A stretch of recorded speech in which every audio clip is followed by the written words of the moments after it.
Good evening, everyone, and welcome to our special three-part series of Vaesen, Revolutionary Road. I am your storyteller this evening. My name is Ravnos Archon. And before we get into it, let me set the stage. It is almost 100 years ago in the marshlands of Virginia, 7 families struck out on their own. They worked the land, they raised their families, and they learned the hardships that came with each season. Bold moves were made, and even bolder action was taken. And since then, Black Cove has prospered. It is known for its proximity to the coal veins in the west, just at the edge of the Appalachian mountain range. It is known for its tobacco fields, and it is known as a fisherman's hub. The Rappahannock River is plentiful, and its bounty is often enjoyed by townsfolk and visitors alike. Our story does not center on the town's founding, not directly. We find that the town of Black Cove, Virginia, preparing celebrations for its centennial festival. It is the year of our Lord 1770. The air is rife with grumbling. The crown's demands grow higher and higher. The people grow restless. Nothing like today's environment.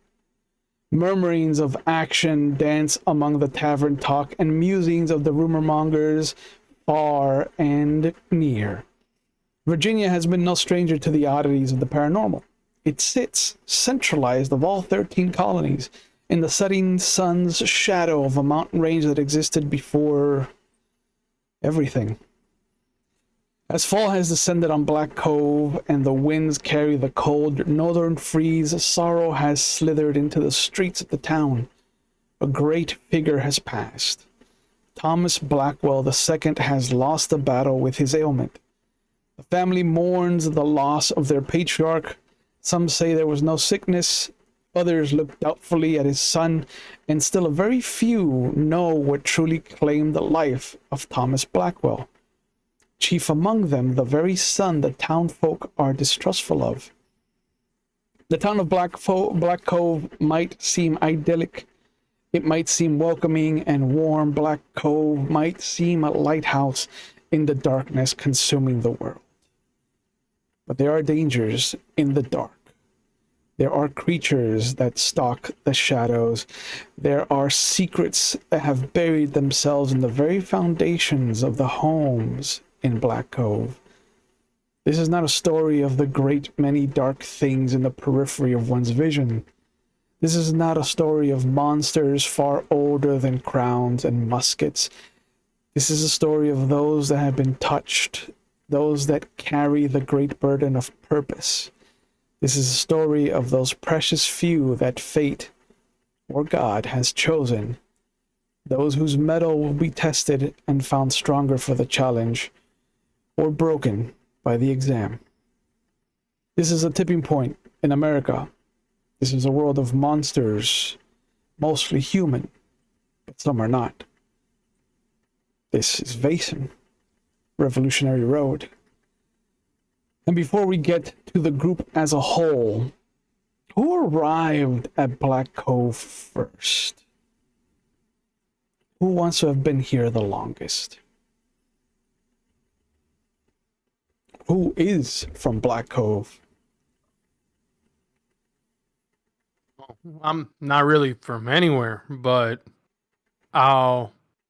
considering that I travel a lot as a forester and gameskeeper, I'm quite familiar with Black Cove. Mm-hmm. Were you aware of Thomas Blackwell's passing when you arrived? Heard it's more of like putting 2 and 2 together. Mm-hmm. Considering that there's been talks. I don't travel in the conventional means. I know that people usually take carriage or take certain movement of transportation. Me, it's my own 2 legs, my walking stick. So it's more of a, as I pass through different ports and towns, when I started getting closer to Black Cove is when they started saying just generally, passing of a great man of the city. Mm-hmm. and then started talking about a wealthy, started talking about a wealthy benefit, not benefactor, but someone who's been, one of the founding fathers, so as you will. So, it wasn't hard for me to put it together that Mr. Blackwell passed. Okay. Another thing that has, and you can tell me how it's made you feel, but upon your arrival in Black Cove, there is actually a missive waiting for you, addressed to you specifically, but with no address. Only the reassurance that you would turn up at some point, and the innkeeper would actually deliver the message for whoever it was from.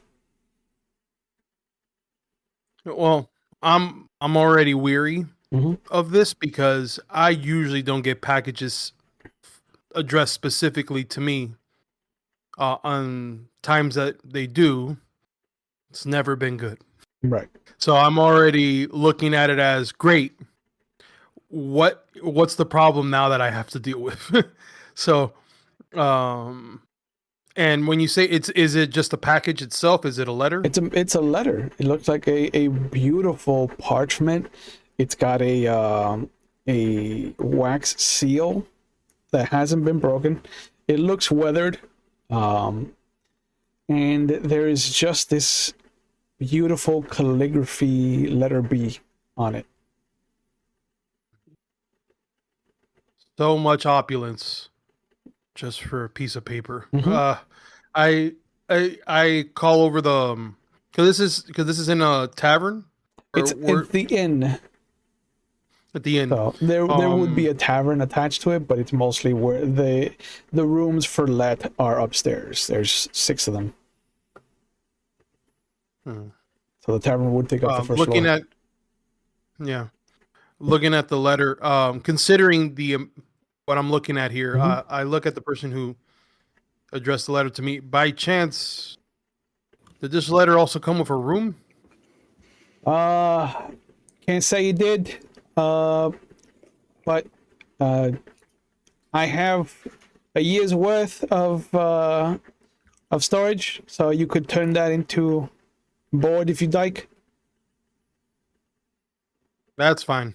I'll go ahead and Only been here a couple of months. yeah.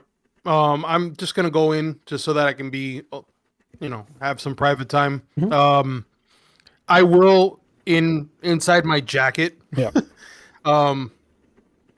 You'll see that there's just like layers of napkins, like handkerchiefs lined inside the pocket, just so that it can hold, remnants of food, crumbs, things have left over, and I will take it. I'll take those handkerchief out to put it onto the floor, and then I reach over inside my jacket to take out what looks to be a very small, like a chihuahua would make it sound too big.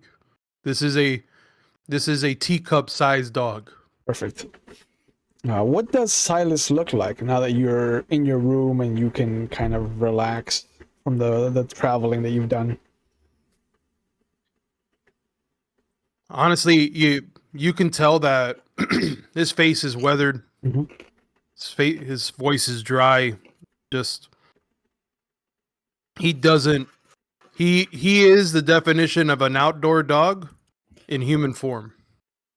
So, having a hardwood floor to sleep on is more than enough for Silas.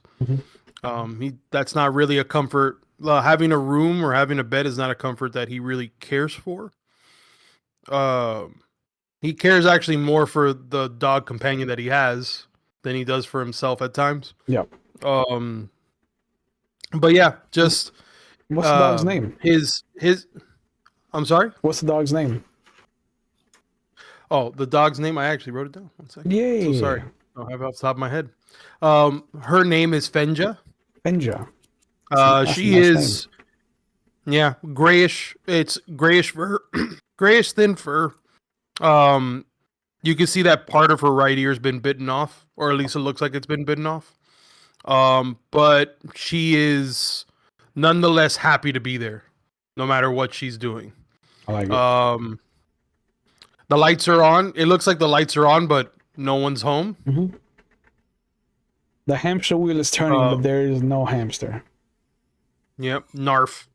If it could narf instead of bark, it would. I believe it. But that's not how dogs do it. So I go ahead and I feed Fenges just so I can start reading this letter. But as pretty much like it's almost greasy like black hair that's been tied up in a perma bun behind him. Yeah, I mean, if it wasn't for the fact that he washes his jacket and his pants on occasion in the river, he would smell a lot worse. The message is dated 3 months back. And it says, "Greetings and salutations, my esteemed colleague. It has been some time, and I would be remiss if I did not open my home to you. It has been some time since we have seen each other, and I fear for... And there is no end, no proper end to that sentence. It just cuts off. The next paragraph looks almost very faintly of a different ink, so it almost feels like it was written at a later time. But it says, "Trouble has come to Black Cove, and I would urge you not to come. I have discovered some things as of late, and although you have aided me in the past, I believe this is beyond our means. I hope that this message finds you before anything happens to myself or my son. Godspeed, friend. Your humble servant, T. Blackwell II."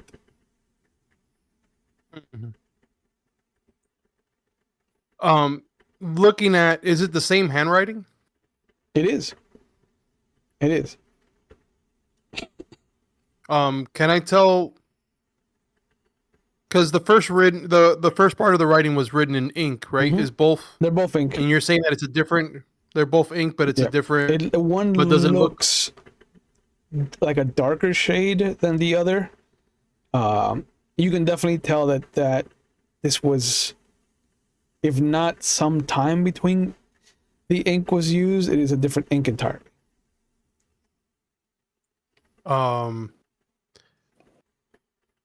Yeah. Considering that the first part of the letter was more of an invitation and the second one was more of as a wording of avoidance, which is weird considering I never asked for this letter. Mm-hmm. But this letter was still addressed to me. Correct. So, and the fact that he said trouble also piques my interest. I go ahead. I go ahead and I pass the letter underneath over to Fenja, and I have her sniff it. I just want to see if there's any reaction to her sniffing that. She sneezes and kind of brings her paw up to scratch her nose. Almost distasteful of the presentation. Yeah, I don't like it either. This, I look at that letter. I'm just like, okay, it doesn't have an address, doesn't have anything written on it, but I have an idea of where the household is, obviously, because been there before. Yeah. You can make an investigation roll, or you can make an observation roll to try and figure out if there's anything weird about the letter with investigation, or to feel the vibe of it with observation, if you'd like. Yeah, I'll do observation. All right. Considering that I've been, I have the reason, one of the the things like that I see about the land that's there, as far as the forest, being a forester, I must have worked with Blackwell, and considering that he just treats me as a friend, Mhm. I would have had some kind of I would have had more, not intimate, but more of a friendly interaction with him, Mhm. more so than ever. So I would hope that I could add at least, I could actually tell that I want to see if I can tell from this letter if this is something that is unbecoming of him, something that he normally would not. Yeah. All right. Then yeah, that'll be observation more than investigation then. Yeah. So. I just want to know if I want to add more, if I could add more to it. Oh. That's all. No. Let's see what happens with a flat roll. Sure. All right, first roll. Yeah. Let's see what happens. Yeah. No successes. Awesome. Do you want to push the roll, or are you okay with not getting anything beyond what I've already given you? No, this would piss me off. Yeah, I would push it. Okay.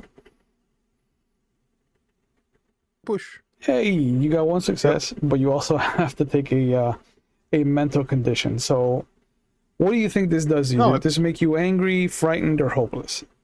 Oh no, like I said, angry. Okay. This would. So, so you are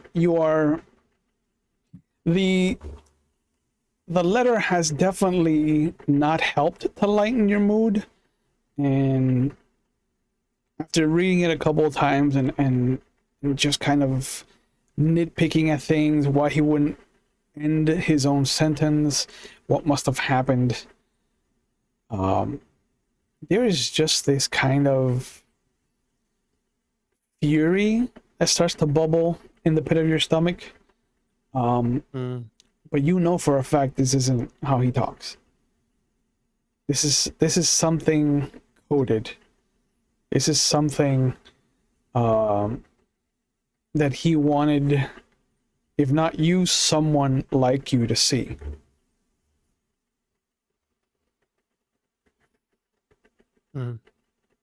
Yeah, so upon looking into it, then, like, since you said the word coded, which also would spark some interest in me, um,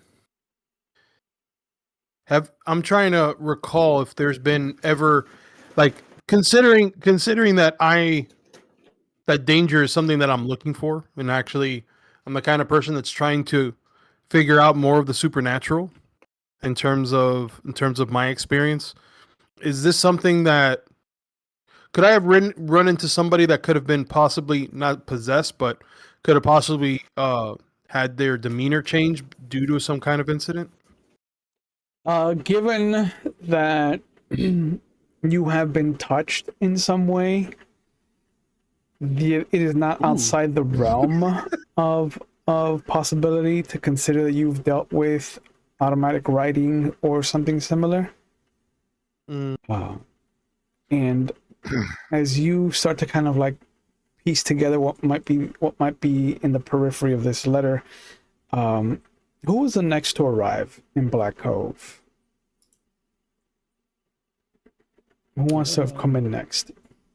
I can't, or you. Up to you. I'll go.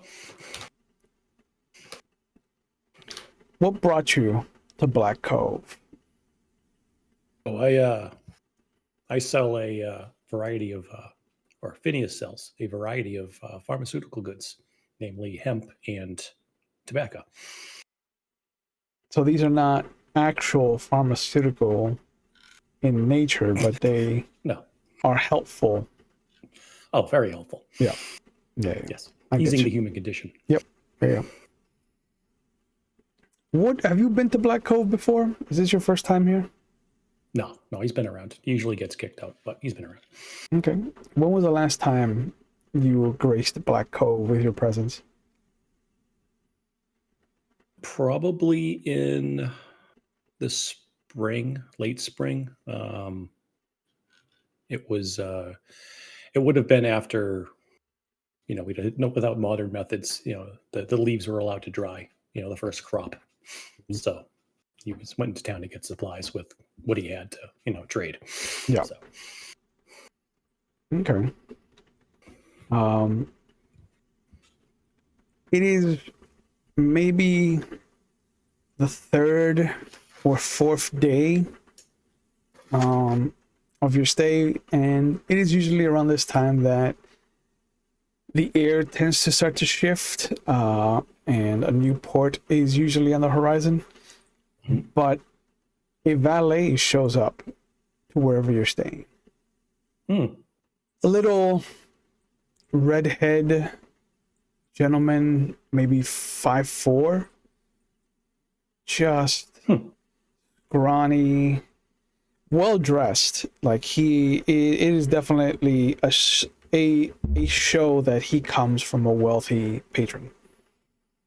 Mm-hmm. But he knocks on your door. Mm-hmm. Mr. Hall, is this your room? I swing the door open immediately. You startle him. Like like if you sneeze on this guy, he could crumble over. And he holds his hand to his chest. You see that he has become white as a sheet, and just has one hand up on the wall, bracing himself, just breathing heavily. Give us a moment, will you? I wasn't expecting that kind of brute force. Phineas right now is entirely focused on what this color is on top of his head, because this isn't common around here. Yep. Being an occultist, he is assuming it's witchcraft, and he's going to try 100%. and take a piece of hair off his head. Oh my god. Do you have a cutting utensil? You do. No, I'm just gonna pull. Oh, no, okay. I'm just gonna pull. Just gonna pull a strand off. Yeah. All right. Yeah, we ain't getting fancy. Okay. I will let you choose how you want this to go. And given that you don't have any points in one of your options, I feel like you're gonna go with the one that you do have points in. But it's either gonna be force or close combat. Oh, close combat then. Yeah, that's what I figured. So do I just click that? Yep. Just click force close combat. This poor little guy. Yeah, you got one success. Yeah.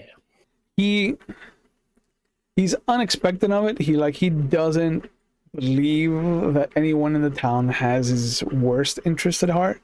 So it's not hard for you to just shoot your hand out, grab like a little tuft and pull, and you see that there's now this kind of swirl of skin where there used to be hair, and his hand just shoots up to it. Just, what'd you do that for? Are you Who raised you? Are you a witch? No, I'm Irish. Why is your hair red? Because that's what the Irish do. We grow potatoes and we grow red hair. Remind me never to go there. Sounds like a lot of witches. No. There are no witches in Ireland. That's exactly what a witch would say. You've blown the case wide open. Yep. Phineas is sharp as a tack.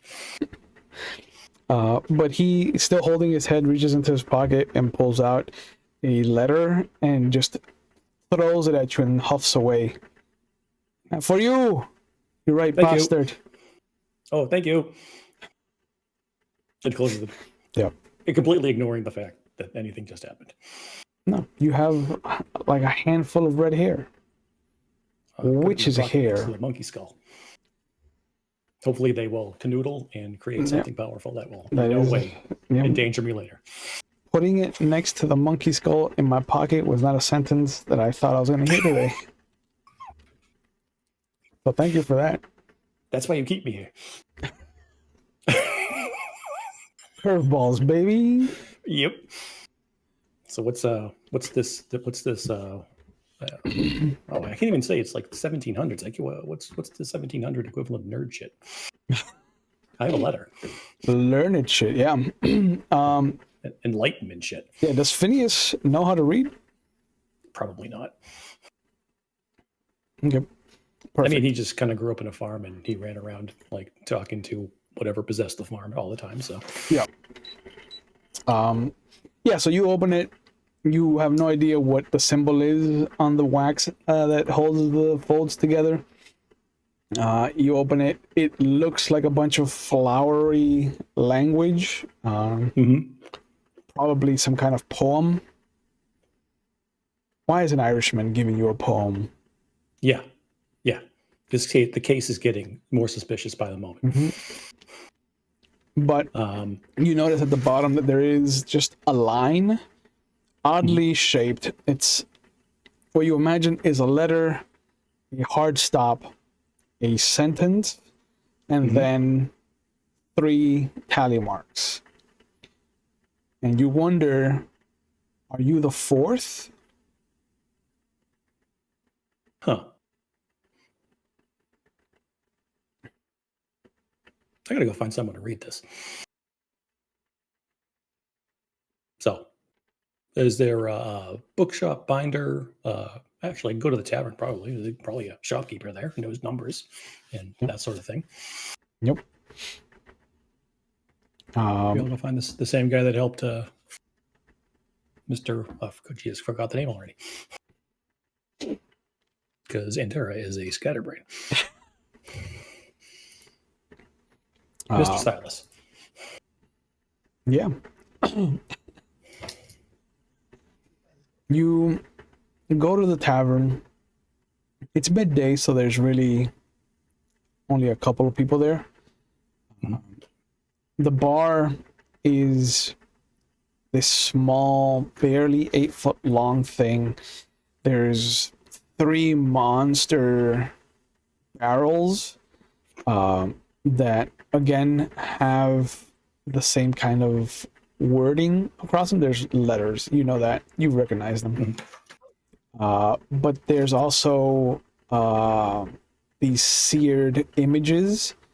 One is of a honeycomb, one is of what looks to be a rose, and then the third is what you imagine is a collection of fruit. Just round orbs of different shapes, but some... the one that gives it away is the little kind of triangle, the curved triangle of like a little grouping of grapes. Does it match anything on the letter? Not at all. Damn. Thought I cracked the case. No. No. So I'll storm up to Not that the easy. bar. No. No, you gotta work for this one. Okay. All right, go up to the bar. Bartender happily kind of walks over from the other side of the bar. All right, what can I do for you? And he looks around and he kind of reaches into his satchel. And pulls out like he has the it's not fancy or anything, but he has portions of leaves like divvied up so he could give away parcels, small bits, pieces of them. And he kind of puts that on the counter. It's tobacco. He would recognize probably. Oh yeah. And then he goes, his eyes widen. okay. Oh. Yeah. And he pulls a little letter. What's this say? Oh. He looks at it. Well, this looks mighty fanciful. Yeah. Yeah, an Irish witch gave it to me. An Irish witch. Oh, this. And he pulls out the hair and shows him. Look at. Oh yeah, that looks like Willie's hair. Yeah, this might be in Gaelic then, if it's an Irish witch that gave this to you. Oh, damn it. I can't. My gram could read it, but I'm sadly out of touch with that side of the family. And he leans into you, he's like, witches. I was right on to him. They won't get one over me. Hasn't been a witch here since the founding of the town. Okay.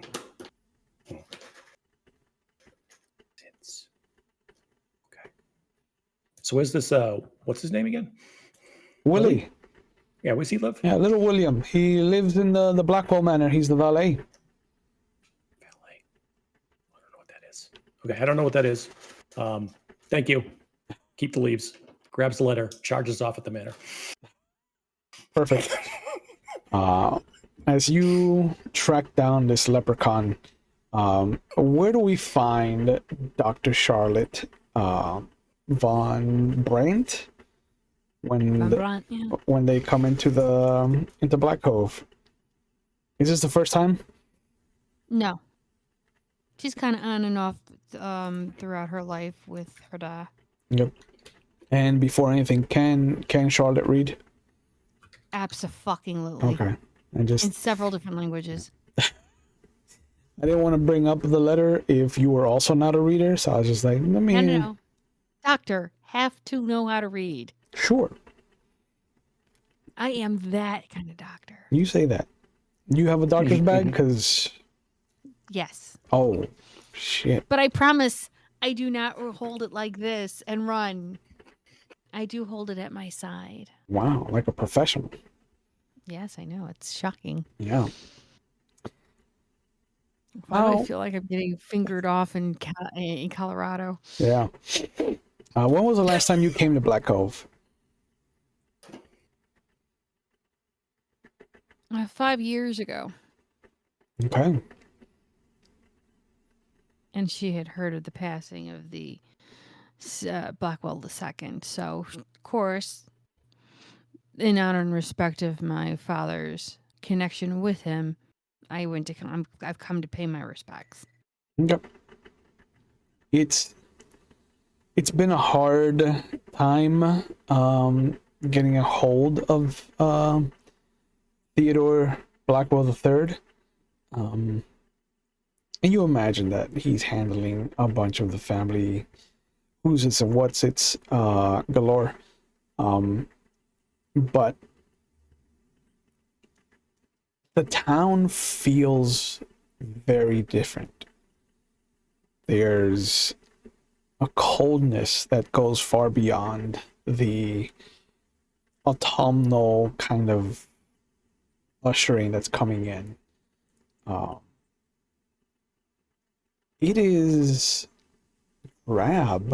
It almost feels like the color of the town has been muted. People are trudging along the streets. And as your carriage pulls up, you will see a gentleman kind of rush out of the tavern. Man on a mission. Just has some kind of crumpled up parchment in his hand and is beelining towards the edge of town. Mind you, Charlotte does watch this as she keeps her red hair happily secured into her bonnet, kind of watching this man just run like a maniac and just shaking her head like, Yep. Townsfolk. Hide your witchcraft. Apparently. Some of us just have it there. I can't help it you don't have any. Yeah. Hopping down, the porter will happily kind of bring down your luggage with you. Are you traveling light? Are you traveling We're for traveling a long stay? light. Okay. No, we're not here for a long stay. We're traveling light. Okay. Did you write about your decision to come to Black Cove? Would that have been one of your communications? She would have sent a letter of condolence, and that as a sign of condolence and respect for your father, I will be definitely coming in to pay my respects. Please let me know if there's anything else that I can do, as you and my father, or our fathers had a working relationship. Mhm. I would like to make sure that we still have a working relationship. Yeah. There's a moment where the porter goes in, and comes back out with a key for you and tells you that a room was made available by the Blackwell family. And as you walk in, you'll see a little guy coming in from the back that you recognize as William, the Blackwell's porter, or valet, rather. Looks like he's just come in from the outhouse and just kind of like holds up his little finger to the bartender, who laughs after finishing stuffing a pipe and lighting it, and pours him what looks to be a kind of wooden tankard of the honeycomb barrel, which you can, since you read, you can see that it's labeled mead, and puts it in front of him. But it is mead, rye, and a wine are the three offerings that the bartender has. She will greet the bartender and she will greet little William. And being that they're taking her things up to her room, she'll ask for a tankard of mead, and she'll ask for whatever the evening special is for dinner. And the bartender kind of pours a smaller, more what you imagine is a proprietary kind of decorum-sized glass for a lady, and puts it on the bar. And he's like, "Will your husband be joining you, or is it just you, madam?" Oh, my husband passed several years ago, though. He crosses himself. Yes, no, he passed. Rest his soul. It is just me tonight. Of course, I'll have dinner taken up to your room then.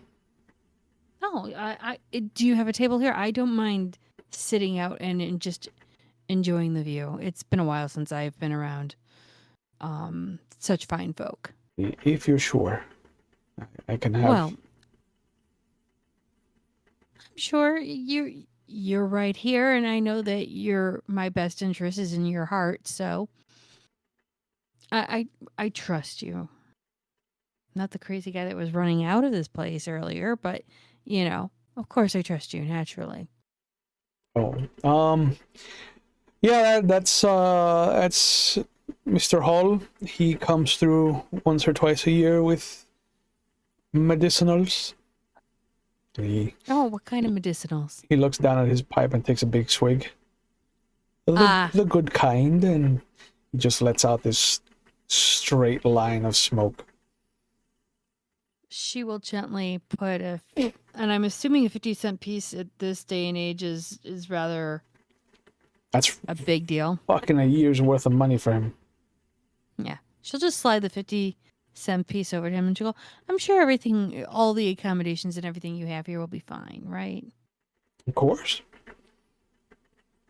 And she'll go, I'll just sit over there and it's by a window so she can see the street traffic. Mm-hmm. But it's close enough to the fire so she's warm. Yeah, it is odd for October. It is colder than you've ever seen it here. Mm-hmm. And again, it's not just the wind, it's not just the weather. It is definitely, there's something, even sitting within 15 feet of the hearth, it still feels like you can, like the heat has this scrim, this kind of filter that is holding back its full force. There's a layer between you and it, and it feels like just this slight kind of dusting on the town and its people. Okay. She'll pull out a book and a pencil and start writing down her thoughts and observances of what's going on. but Willie keeps looking in your direction. It's almost like he's trying to figure out where he knows you from. And you notice that he keeps putting his hand up to his head and just kind of like rubbing in a circular motion. Kind of closing his eye, wincing on that side of his face. And Willie, he kind of looks over at you. Hey, you remember Mr. O'Shaughnessy and the little girl? Oh my, that would have Little been girl. about 6 or 7 years now. Oh, it's been a little bit longer than that. Sounds right. I can't count. It's okay. I was married. He decided to part this world. I'm here. Oh. No longer O'Shaughnessy anymore. Right. Okay. All right. That might be. Yeah. All right. Does Mr. Blackwell know you're in town? The son. Yes, I wrote to him. Okay. Good. Good. Yeah. It would. I- It would be difficult for his father to greet you since his passing as well, Passing. and he Well, I had heard crosses about the himself. passing. Yes, I heard about the passing, and so I turned around and wrote a note saying that I would be here for the memorial. Oh, that will liven his spirits then. He's been awfully Oh. morose. Theodore has. How morose? How morose? Oh, he kind of hops down off of his stool and comes over to you, just very conspiratorially. He just leans in and he's just like, I don't know what morose means, but he keeps using it. So, Very sad and depressed. oh yeah, he's awfully sad. Bouts of sadness within him. Like storms, they come and they go. It's what happens when one grieves.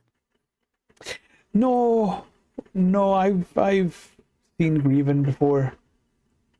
This feels, and again he leans down. He's just like, I don't know what this means, but it feels very aggressive. Oh, he's angry. Right? Yeah, he's broken a few Okay. things. No, just a few. He's buried Trust me. others. I just the few that I've caught him breaking, and he looks down at his hand. He's like, this many. That many.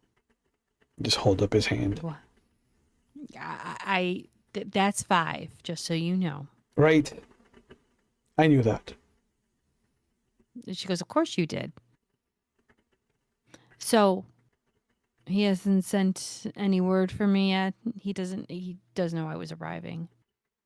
I was only sent with the message from Mr. Hall.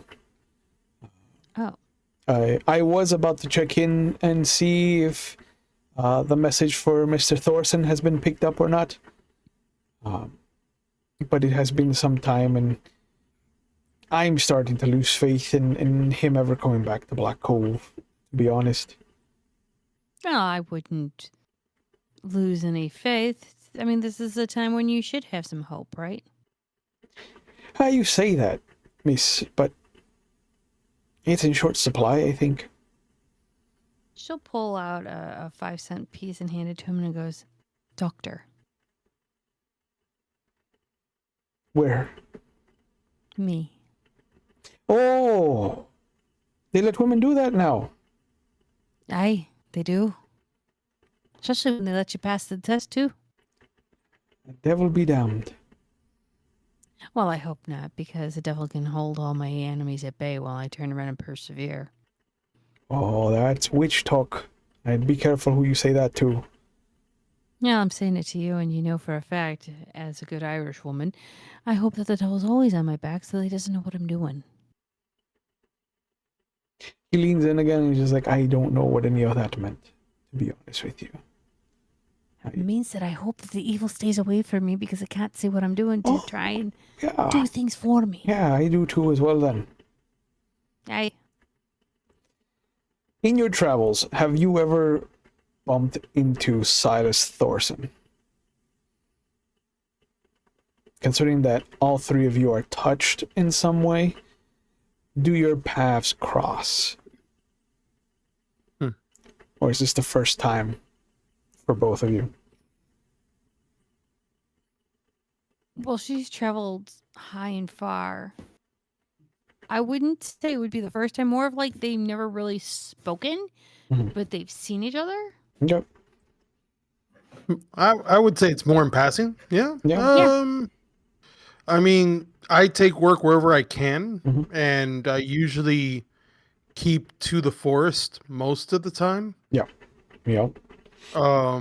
Or any place that would have any place that would need help as far as with gamekeeping or livestock.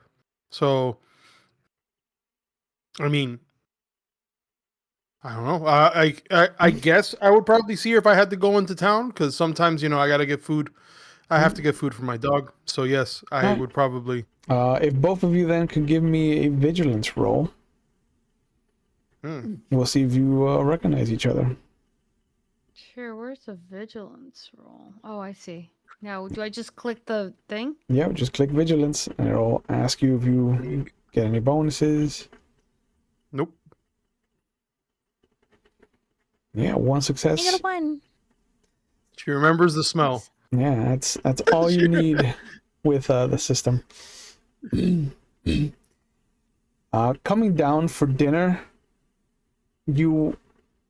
Charlotte, you'll recognize the form of one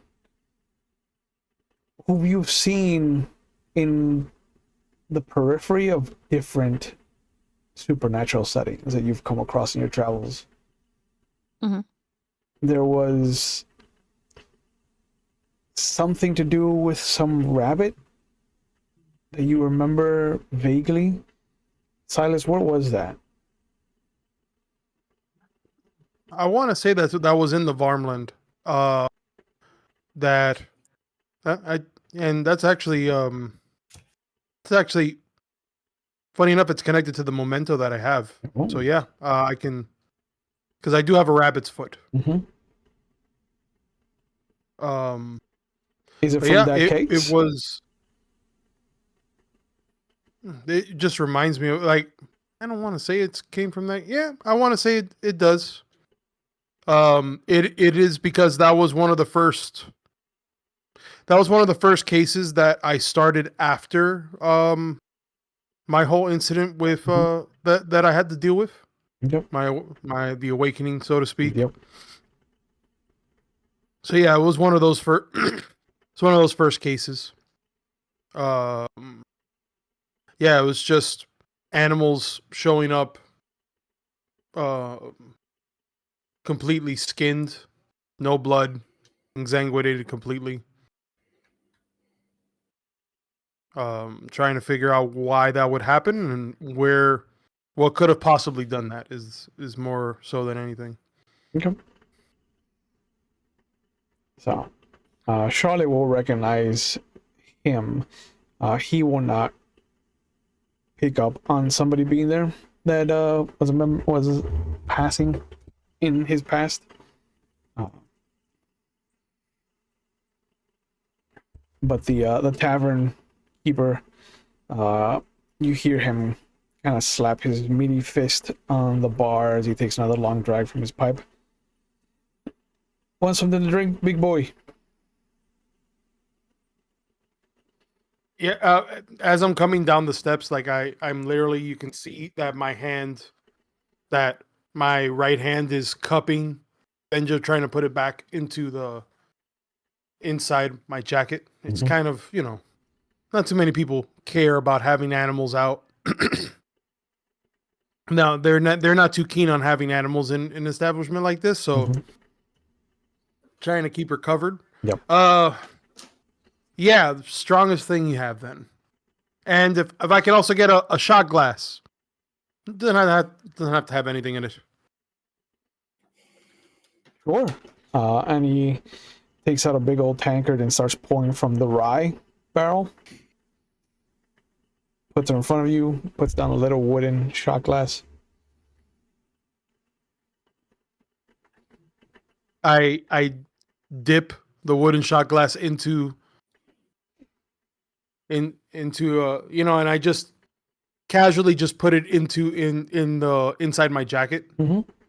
Kind of like I'm holding a gun. Yep. Inside my jacket, just and that's with my right hand. With my left hand, I just start drinking. I'm just like, So how much is this? Fenjo was around for one episode and then died of liquor poisoning. Good to know. You would think so. It's a thimble. It's not that much. F's in chat for the poor dog. Yep. Just Stock came from the forest. It's fine. Yeah, Stock came from the forest. It's fine. yeah. That sad theme from Top Gun starts playing. Goose never hit a chance. Fenjo never had a chance, bro. But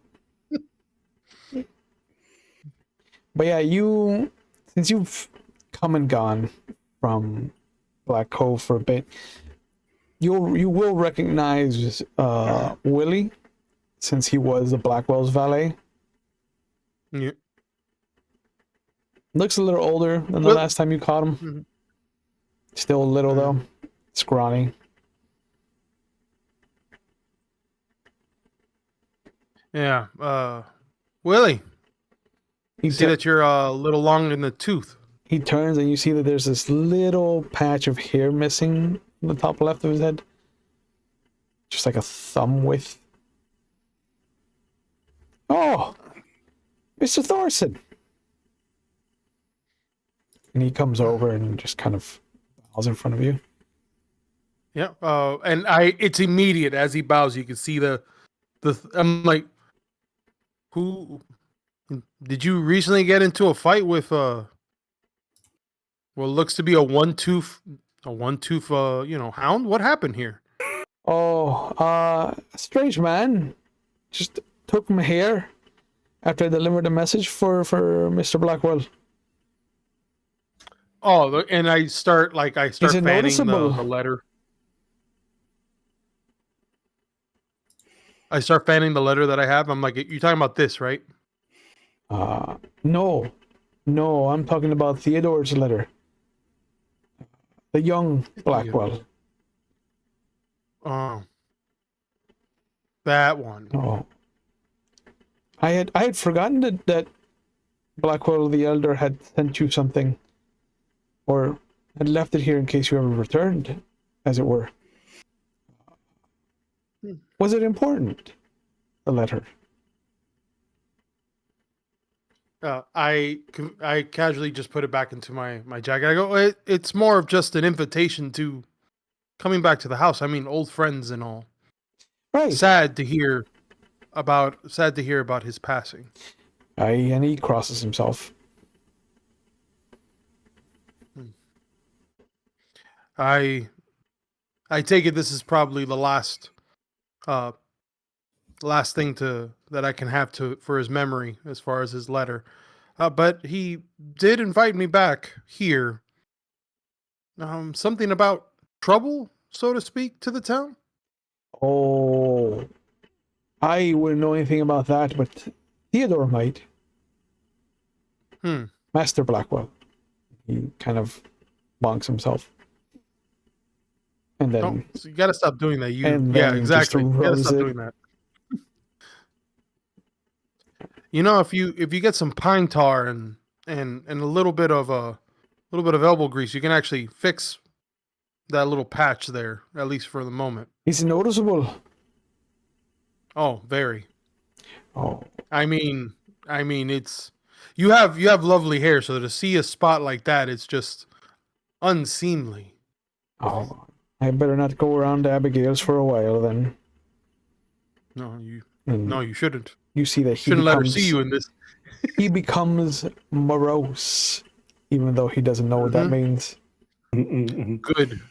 Dude, I need someone. I need to vent out this this frustration that I have in this letter. Put it out on somebody else. You take this. So where is old Theodore? He's at the house, I imagine. Oh yeah, Master Blackwell is up at the estate. He looks down at his tanker. He's just like, I can take you up if you'd like, Mr. Thorson. Oh, please. Call me Silas. You've known me long enough. Sure. Mr. Beeman. Sorry, Willie. If you can, let me know when you're ready. I'll be happy to start heading out with he you. He downs the mead, puts it on the bar counter, and just goes back to the table with the woman that he was talking to. He just bows to Charlotte. It was good to see you again. It was excellent to see you. Are you heading off already? Oh, yes. I must take Mr. Thorson up to the estate. Oh, are you going up now? Aye. Would you mind if I joined? He looks back. Mr. Thorson, would you mind if Miss Von Brandt joined us? I look over and I see her, so I immediately take off the jacket because I know that's where the majority of my smell is. Decorum. Yep. Where the majority of my smell is, but I will use it so that I can cover, Fenja, because, she is a kind of a frail thing. I noticed that she didn't drink any of the shot that I left her. I was like, I just take it myself. And I finished the. Yeah, what does Charlotte look like? Charlotte's about 5'6", Mm-hmm. about mid-40s. Auburn hair that's done appropriately with a bonnet, but you can still see the auburn hair, and if anyone touches it, I will hurt them. She's in a custom appropriate outfit, a traveling gown or dress.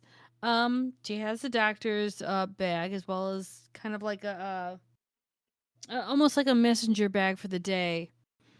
And she smiles to Silas and nods and goes, "You don't mind me accompanying you, do you?" Of course not. I mean, I wouldn't want you to go on your own, considering my experience here in Black Cove.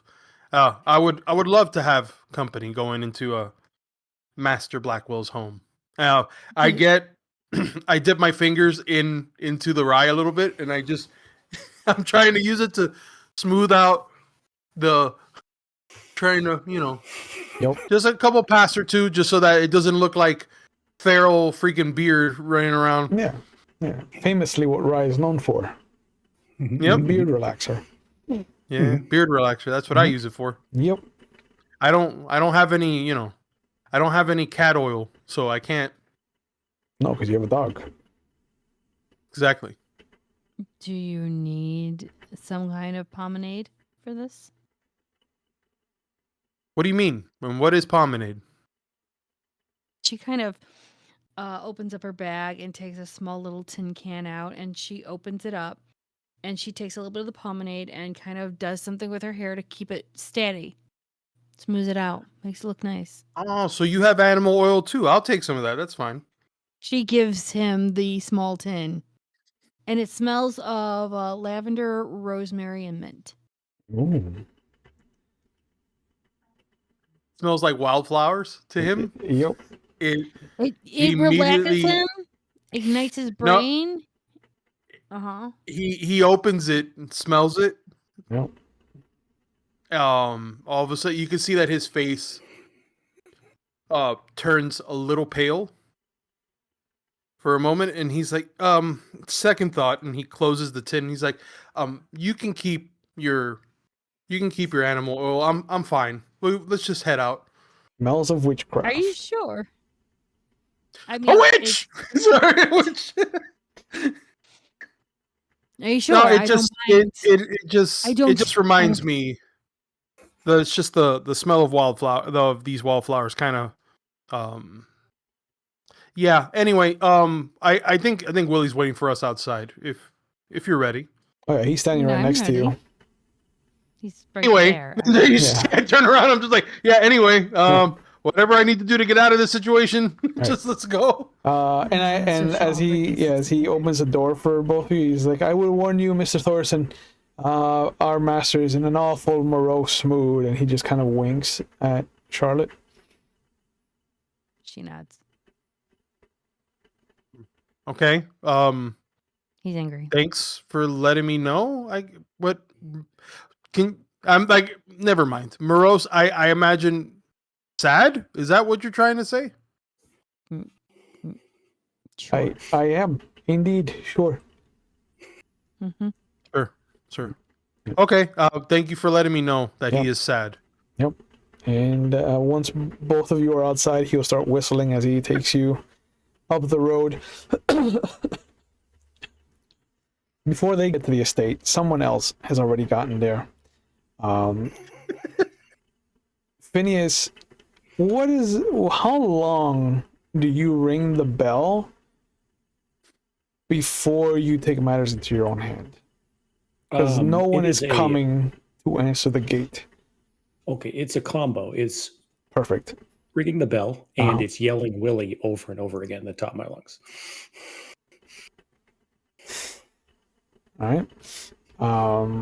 But it would probably be a good half an hour to an hour. Okay. I am nothing if not persistent. Yeah. After the fourth or fifth Willie, you hear it echoed back from someone inside the house. Just someone calling out for Willie. And Charlotte and Silas will hear someone calling out for Willie over his little whistling as you're down the road from the estate. And when Willie hears it, he starts to whistle louder. I take it, Willie, that you have is. Were you expecting company, Willie? He looks back. Oh no. There was no one that we were waiting for. Our master is very morose, as I have said, and again he nods at Charlotte. Okay, I get it. I mean, yes, we can all have emotions of sadness, but you don't have to keep telling me this. Him repeating that his master's morose is just grating, given that you are currently in your angry boy pants. No. It is. So- It is. That's why I wanted to. Yeah. That's why I pointed out Yep. the tuft Yeah. of hair that's missing on his head. Yep. So him being the poor peasant that he is, an uneducated sop, has not picked up on your passive aggressiveness. He's just like, No, of I course learned not. what a new word means, so I'm going to use it as often as possible. Yeah, he learned a $10 word, and he's like, "All right, I'm going to use this $10 word." For everything it's worth. But Phineas, give me a vigilance check, please. Okay.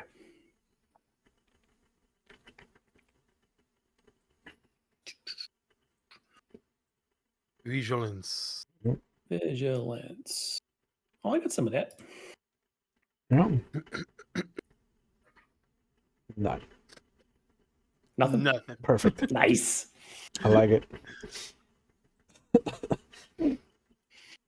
It is almost a surprise to you when Willie shows up down the road with a gang of people with him. So, And he yells up the road to you, "That's the man who pulled my hair!" And he is flanked by what looks to be this big old boy and this woman who has the same colored hair. so Phineas whips around. He, seeing that he's immediately realizes, because he's very, very smart, that he's surrounded by witches at this point. Witches.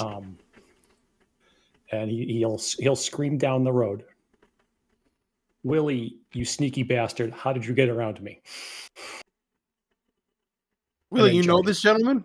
Then he charges. Willie, you know this gentleman as he's charging? Willie shakes his head. That's the man who took him here, Mr. Thorson. Like, That's the man that gave you that nice little haircut. Okay. yeah, yeah. Why did he take your Hey, hair? He's all this while he's running. He's running. I got your scent, you bastard. Yeah, Willie hides behind Silas immediately. And he's just like, that's the man who took me here. Master Okay, Blackwell but you're wanted not to telling- Master Blackwell wanted to speak to him, but I don't know why. The man's a lunatic. You there? Sorry. Whatever problem you have with Willie is not with me. I honestly, I just need you to. I'm not. This isn't my Maybe if you monkey. This isn't my circus. This You can isn't my have me. monkey. This is not my morose monkey, and not my morose circus. Nope. You can take him. You can have. You can have him.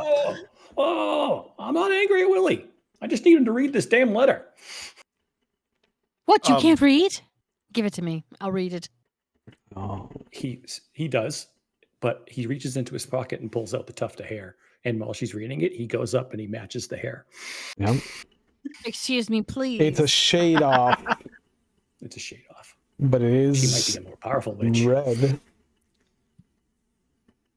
Yeah, that's as she's reading. I'm like that. You know, I do want to say that is mighty impressive that you're able to take out the tuft of hair from the root, without scalping him. Really, it's just like a nice little it's just an empty patch of bald head around. Just no irritation whatsoever. It was almost like, I wasn't trying to hurt him. You pulled out his hair. Would you like us to pull your hair out? Yes. What? Why would you give a witch that much power over you? It's fake. It's actually pine needles. Bingo. He's every gonna morning read he the- just stubs pine needles into his head. He's just like, take it, What's that? take it. She reads the note out loud because right now she's just losing her wits. I'm just fascinated at this point from this guy. I'm just like, hey, this is. The note reads, "Greetings and salutations, my esteemed colleague.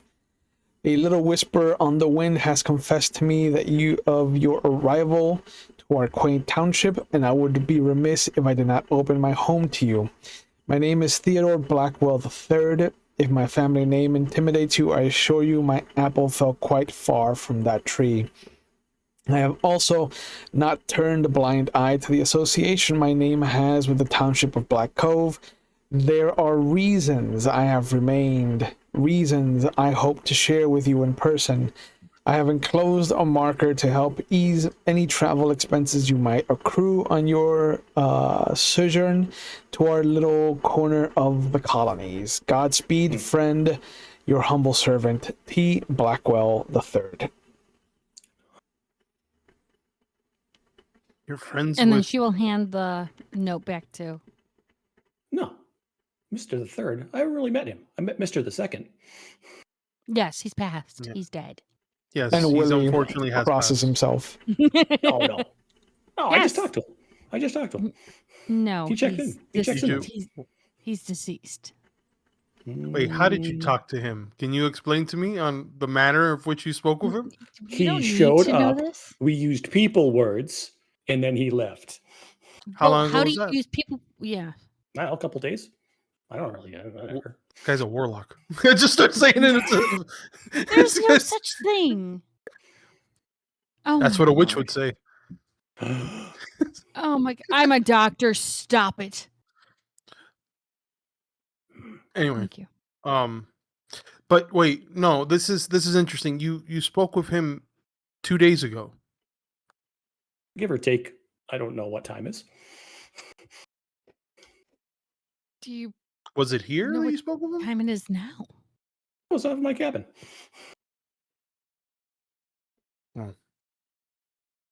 Sorry to tell you, but unfortunately, I guess shortly after he spoke with you, he passed. Oh. think things are a lot less final than you might realize.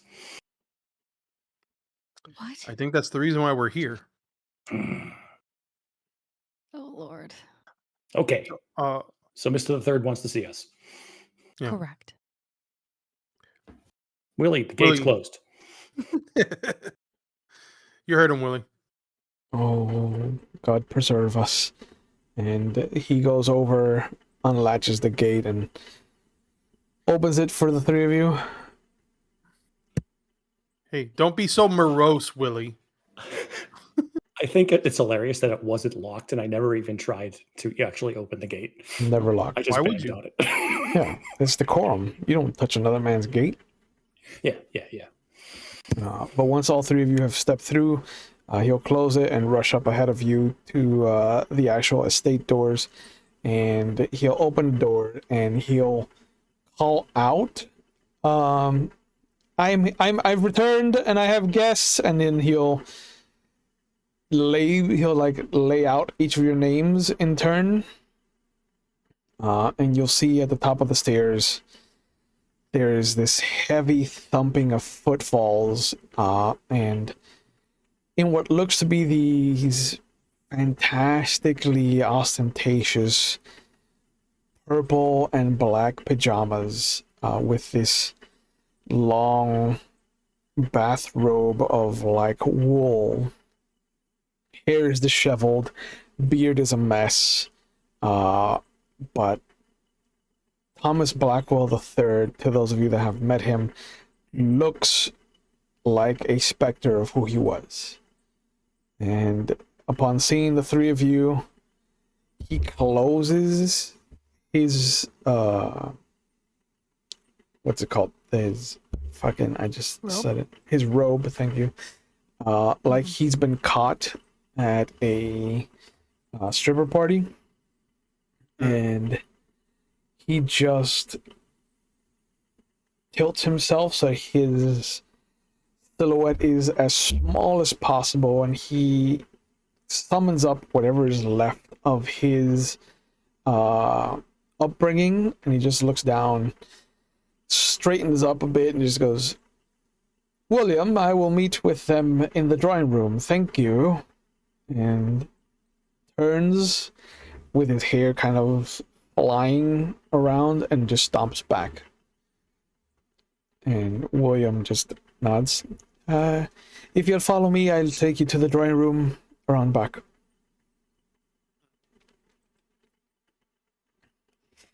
Sure. Along the way, is there a restroom or an outhouse? There's an outhouse out in the back porch, yes. Sure. If you don't mind, fortunately, nature's calling. And he'll take you to the back room, and there is this ovular table that looks to be a little bit higher than dining room size. Like it looks more like a staffing table, like something that you would imagine in a war room. Even the chairs are a little bit higher than where a normal chair would sit. And through the window, you can see that he points out at a couple of outhouses. He goes, that's where the help goes.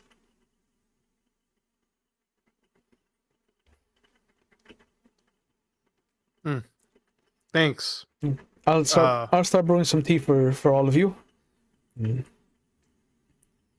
Just kind of like hums his way into the kitchen. So, in the outhouse, I'm just checking with Fenja, Mm-hmm.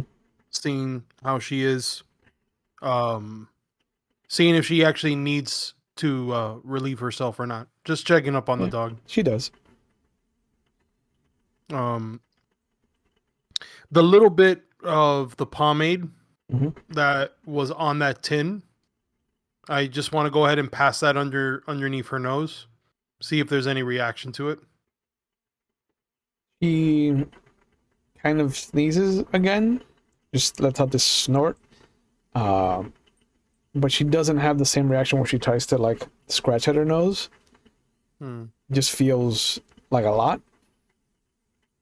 It looks like. Yeah, it doesn't remind you of her, does it? I guess you and me have different experiences with that smell. She barks. I'm gonna go ahead now. I'm not gonna hide you anymore. So just know that stay close to me, and if you happen to see anything, let me know. Okay? She barks again.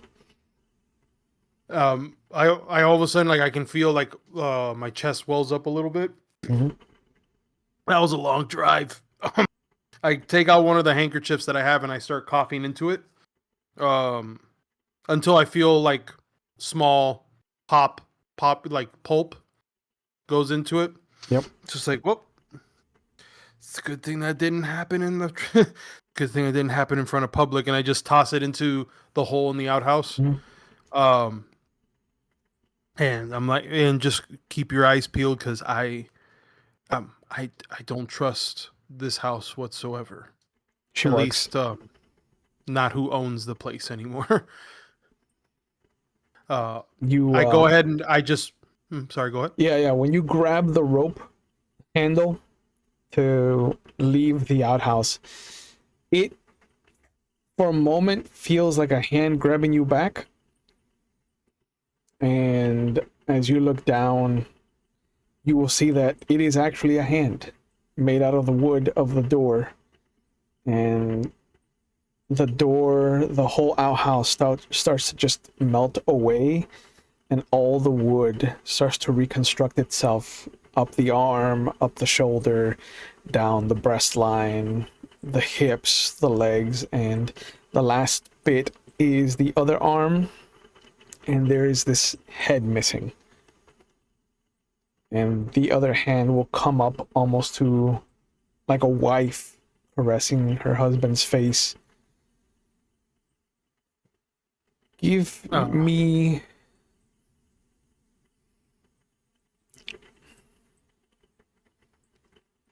wow. Yeah, this is gonna suck for me. I already know. Yeah. Give me a logic roll by itself. Oh, let me see. Logic by itself. Yeah. Let's try. Let's see what happens Mhm. by itself. Would I with Fenja, considering Fenja is connected Mhm. to this, would Fenja be able to add anything to this or no? Yeah, I'll you know what? Because of Fenya's connection to you and it, I'll give you 2. I'll be generous. Hey, look at you. You didn't even need it. Yeah. Well, no, I needed it. I needed just. No, I needed it. 2 successes. Yeah. There's a moment it catches you by surprise for just the briefest of instants. There is this haunting melody, this hum that she would use to soothe you, and it starts to echo in the confines of the outhouse as the 4 walls kind of come back to where they belong. And your angered condition has been removed, but now you have something worse in the pit of your stomach because she's here.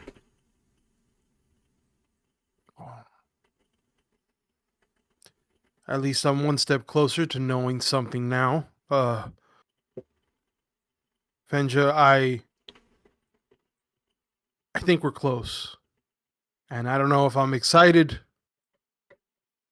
or deeply afraid. And I pass my hand across my face.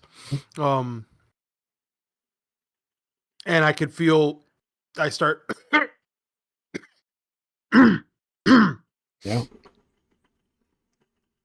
And I spit into the hole. Yeah. Gotta get. Let's meet up with the rest. Let's meet up with the rest of the group now. By the time you Please. get back, tea has been served. There are treats that have been recently baked. Recently is in like a day or two, so they're not rock hard, but they are hard. Sure. Hence the tea to dip him in. Correct. Willie has also brought out a collection of fruits, among them grapes. Phineas, you'll recognize that little kind of curved triangle of bunches of grapes looks almost identical to the one at the tavern. Coincidence doesn't stack this high normally. No.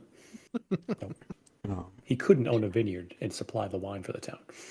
Impossible. Impossible. But it does take about half an hour before Theodore comes down, and he looks completely different. It looks like his hair has been done back. His beard is completely shaven down. He just has the mustache and the little kind of Van Dyke under his lip. Looks like there's a bit more color to his cheeks. If Dr. Von Brandt could give me a medicine roll, I will let her know. Perfect. Can I push it? If you want to push it, yeah.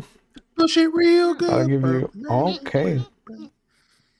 So by pushing it, what kind of mental state are you putting yourself in? Oh, I'd say a little exhausted. Okay. Well, I exhausted don't is mind being a little physical. exhausted. Exhausted is physical. Oh, You need mental? to. It needs to be mental. Oh, a headache. Okay. A little bit of a headache. No big deal.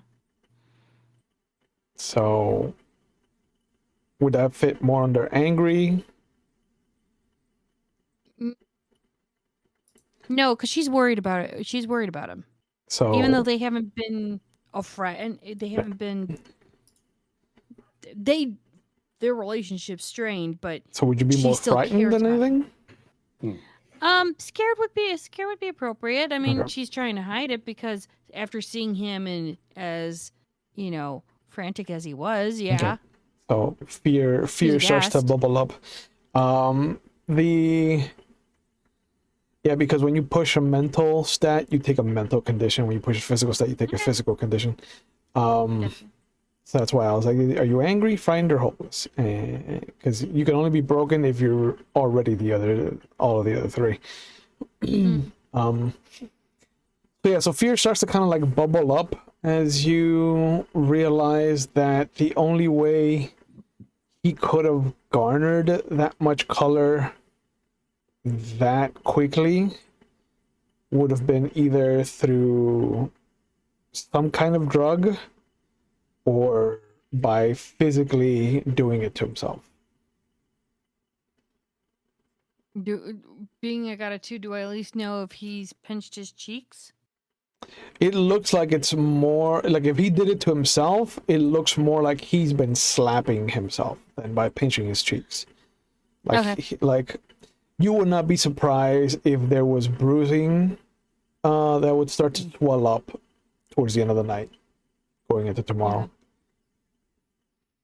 But he comes down and he looks much more regal now. Different set of pajamas. The robe is now closed more than anything. Very Hugh Hefner like. And he comes down. He has slippers on instead of his bare feet. He has some jewelry that you recognize was his father's, and he just comes up and stands at the head of the table. Just, my friends, it is good to see some of your faces again. Sorry, the moment he says "friend," that kind of throws me back a little bit. But I'll stand.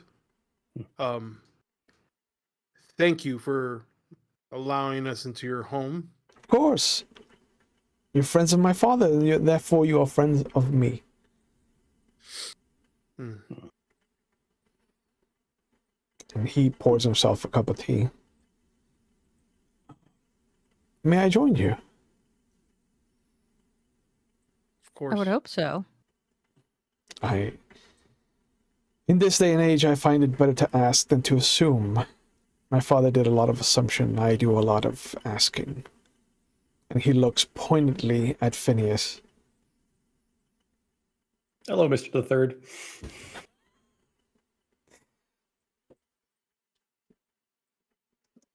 Mr. Hall. Yeah.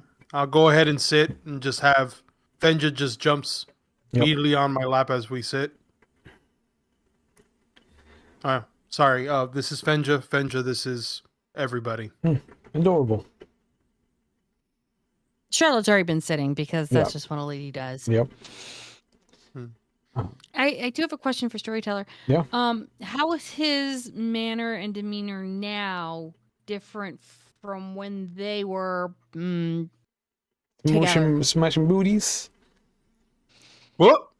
Doing the beast for $2. Knocking in boots. Woo! Saucy. Investigating the crime scene.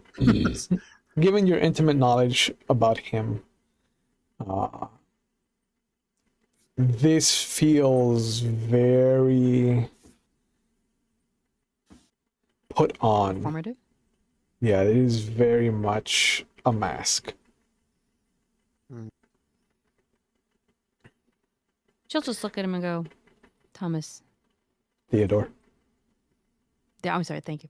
Theodore, come on. Who are you talking to? Surely not me. Yeah. I was hoping that the distance between us would have softened you to my edges, but I can see that you're still as perceptive as ever, Charlotte. Thank you. I take that as a personal compliment.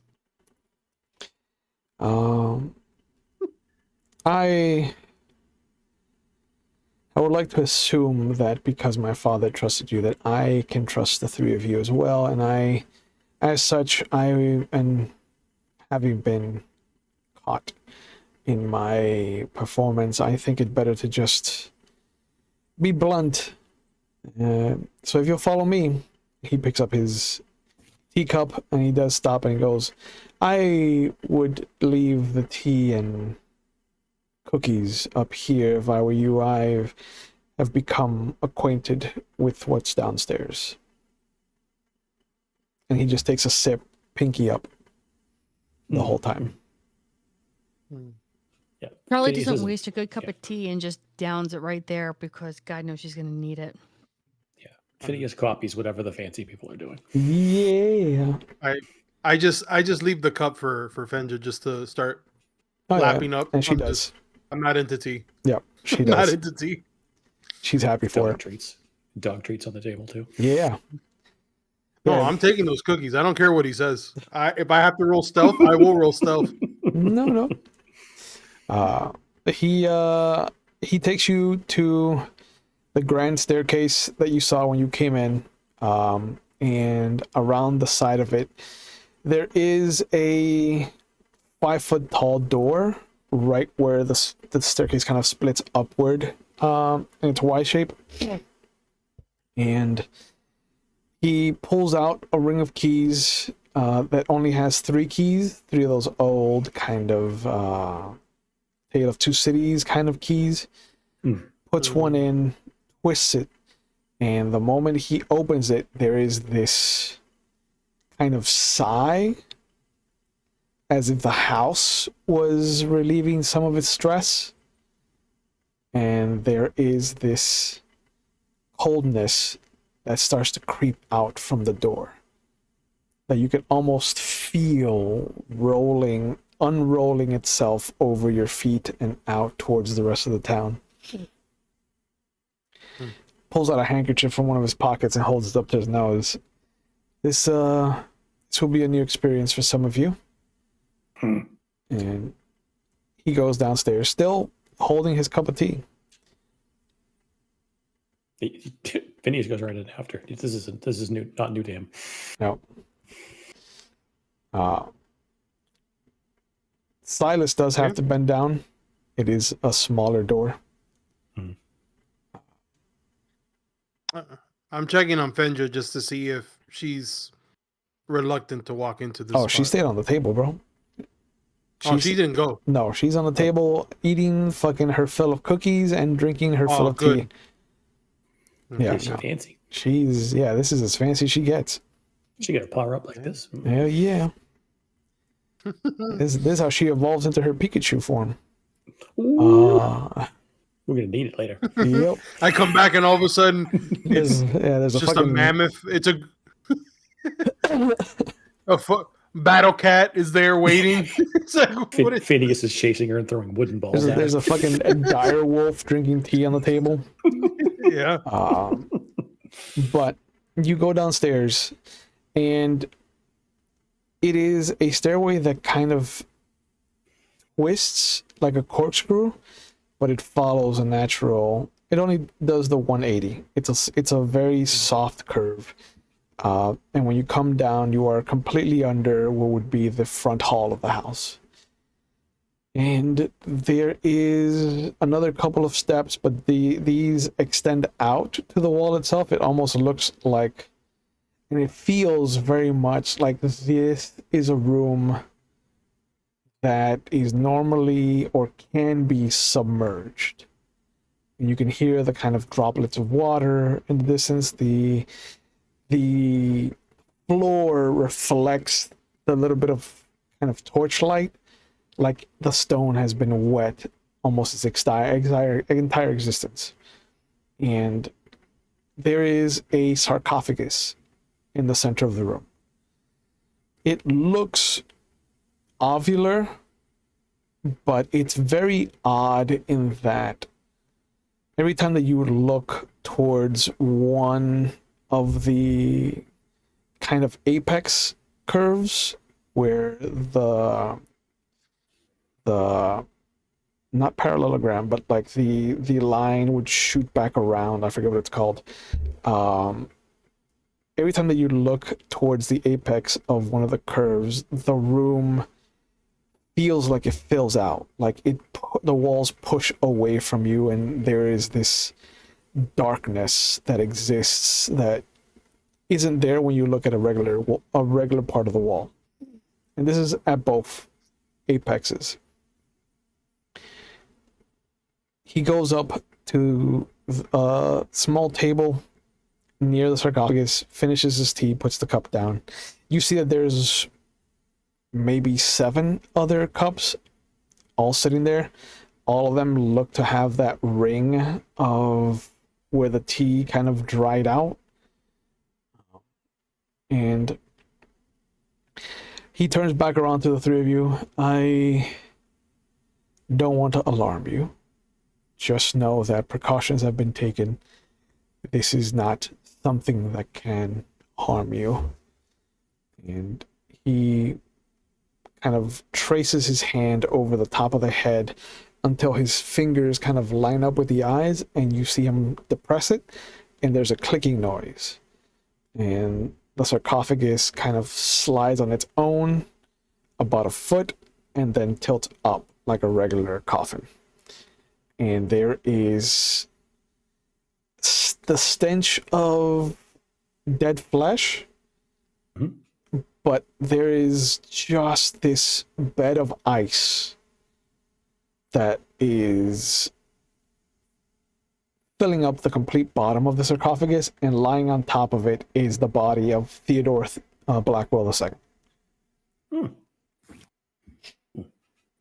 Hello, Mr. II. Pale skin, looks like it's starting to become taut. Its face is in this tortured, kind of pained expression. It looks like his arms were outstretched when he died, and there's a portion of his chest that looks like it's been caved in, like some kind of cannonball crushed him. But it looks like, and this is just to Charlotte more than anybody, it looks like they broke his shoulder blades to bring his arms down. Like they popped his arms out of their sockets just to bring him down so that he fits in the sarcophagus. It looks like they did the same to parts of his knee, one of the knees in particular. It's almost as if you want to make a observation roll. Mm-hmm. Well, no, I'll say Charlotte can use medicine instead, for sure. I think Phineas and Silas, though, if you want to, it would be an investigation roll. I have nothing in. Okay. Then, What if I use, but wait, but it uses, but in other words, it would just be a straight logic roll then. right, At that point. but I could also see you. Because I was going to bring up, considering that I've been searching for, considering I've been searching for a certain thing, Mhm. a supernatural event that has caused the trauma that I've been dealing with. Right. I have run into other things before, so Yeah. what I'm trying to focus on is what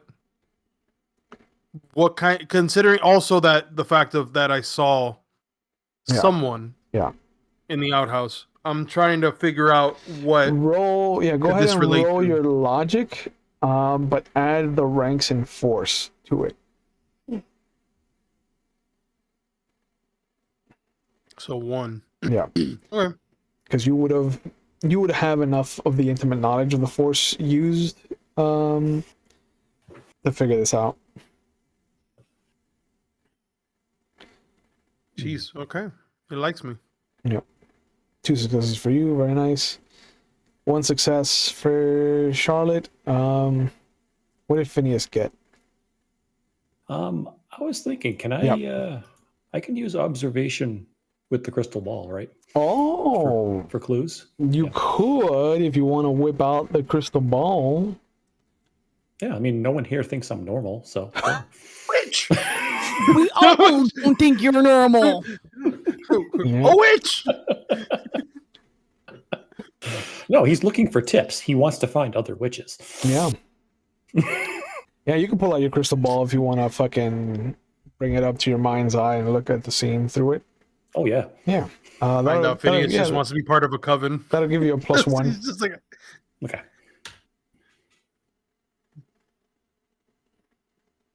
Two. Okay. So yes, all of you will see the same thing.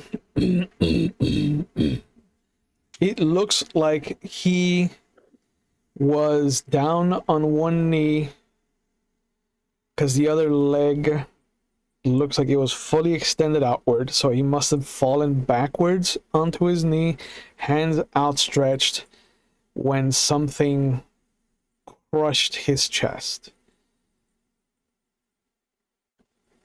The issue that what is it, Silas and Phineas, because of your extra success, the chest was not crushed by blunt force trauma, which is what kind of catches both of you off guard. It looked like that crushed shape looks like it was bore into him. Like it was slow, methodical, and it explains why his arms were outstretched. He was fighting something from doing this to him. Which side of his chest? Is it his heart side or is the other side? Straight center. Straight center. Okay. Yeah. Yeah. Does it? But when you say that that it's crushed, does it look like that his chest was opened? No. Or- It looks like something landed square in the center of his chest that was round and then continued to push until he died. Well, I look over. I look over at the third And where did you find him? I found him outside by a... I know this is going to sound terrible, Mm. but I found him out in the field next to the dead body of a little girl and a wolf. And a wolf? And a wolf.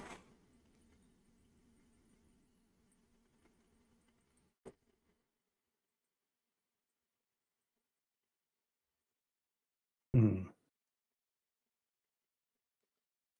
Where are the other two bodies? Yeah. The little girl was given back to her family, and they have since burned it for protection.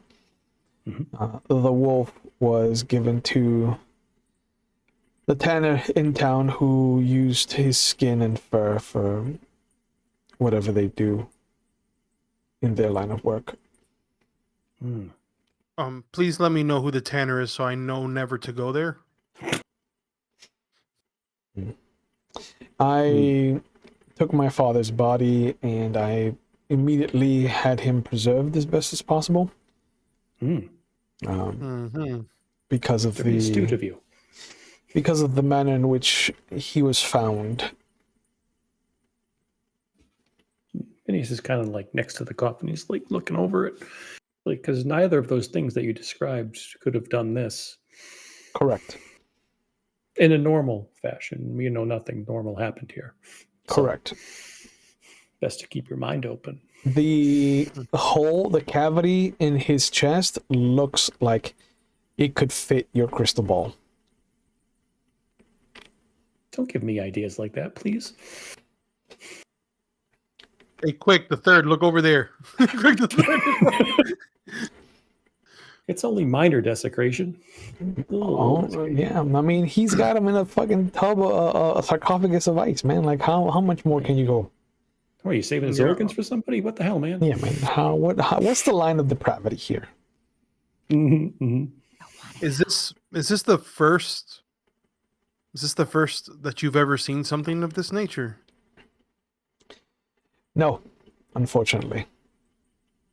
And he'll go over, and you'll notice that he feels around part of the wall until there's a clicking noise, and there's a little kind of pocket of a stone that kind of folds out, and he pulls a leather-bound, what looks to be like a journal, and he brings it over to the table where the cups are, and he just fucking flings his arm, and you hear them all go crashing. And he puts the journal on the table, and then he opens it to a page. Like, he just kind of skims until he finds it. And it shows two other dead bodies. There's artist depictions of the same kind of wound on a male and a female. And then it has some writing. Does Charlotte know Latin?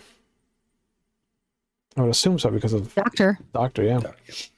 It is Latin. And when he flips the page, you will notice that there is this humanoid shape.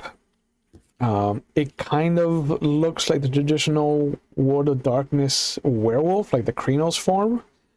But instead of a wolf head, there is what looks like this bullet bill, for lack of a better image.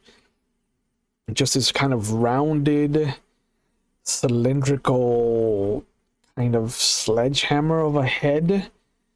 And the eyes are sunken in like a goat on either side of it.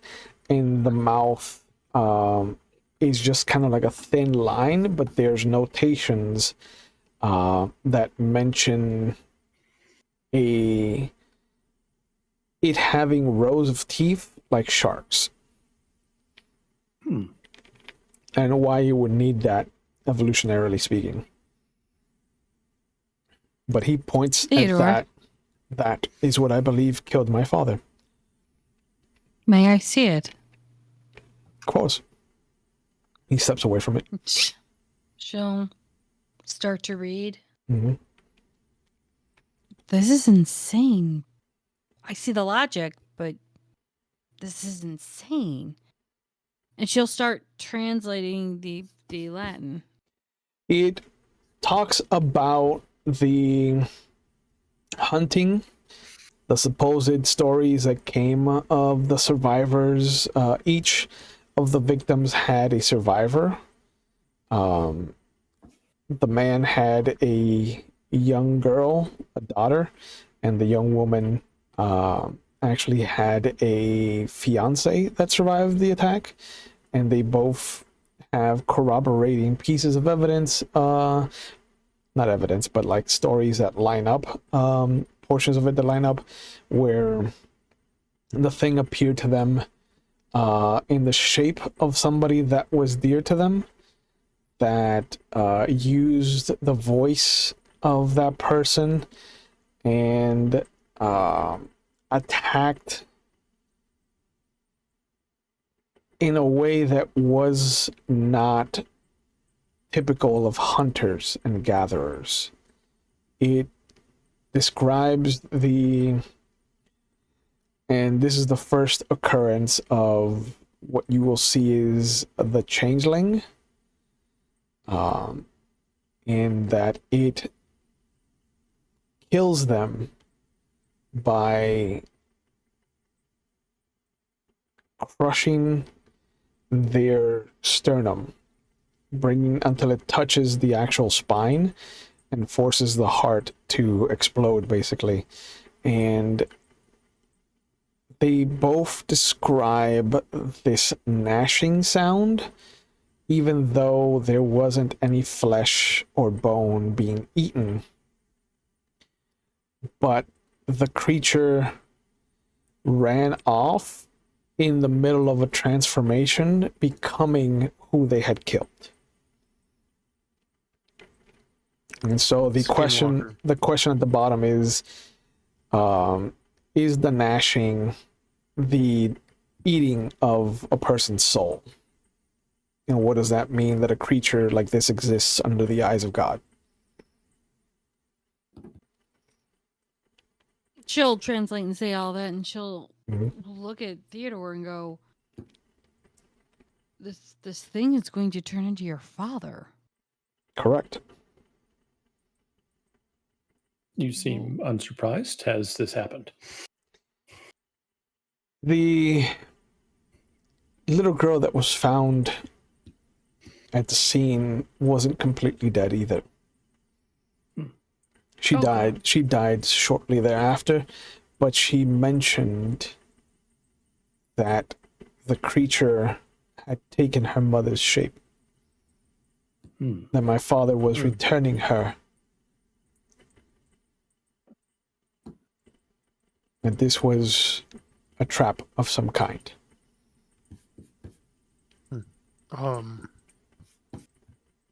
What injuries did she have before she succumbed to them? She was actually bitten, lacerated, almost like the wolf had attacked her. But you'll notice that none of the injuries that the little girl sustained are visible on my father's body.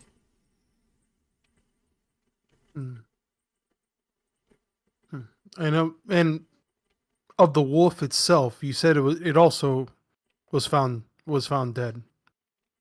Mm-hmm. Was it what were the injuries that caused its death then? There were none.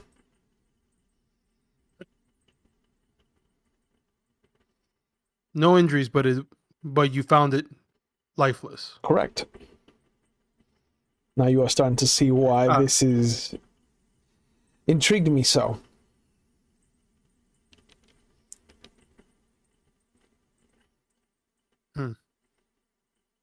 I'm trying to recall if I've seen trying to recall if I have encountered,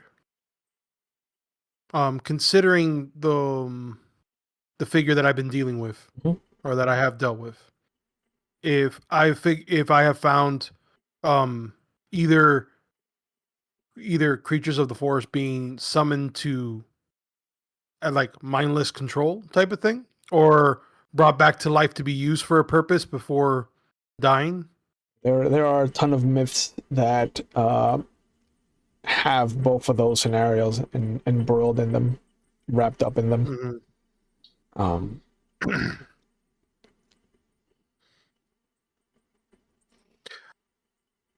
The journal itself, I'm trying to recall if the journal spoke of where they found these bodies. no, no, just the accounts exist.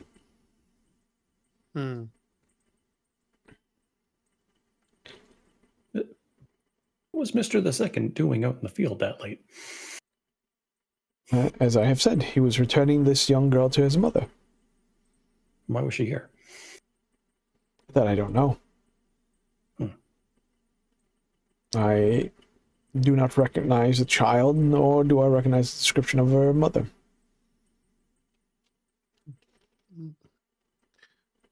Did you meet like, obviously her family picked her up, Mhm. as you said.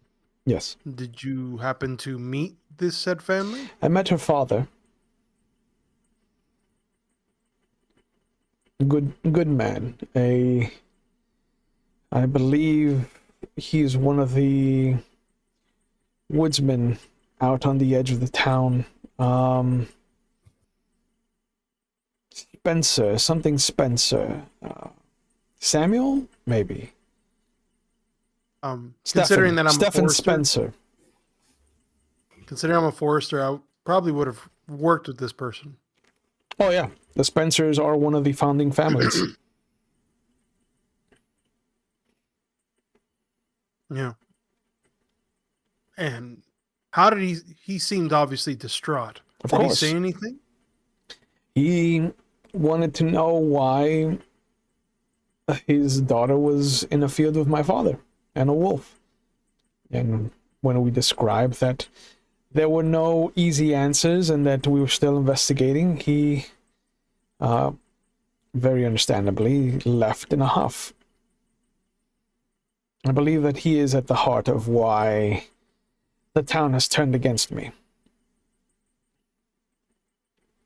I mean, to be honest, considering if I was in his shoes, it would be hard to blame him for the way he feels.